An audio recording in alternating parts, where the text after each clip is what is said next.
This is, guys, other option. You can put cinnamon to dry up. This is my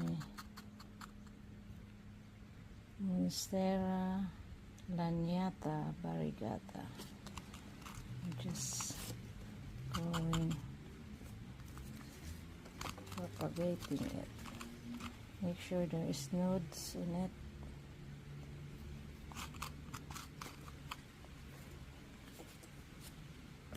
And this is the moss, orchid moss and perlite. Soaked in water.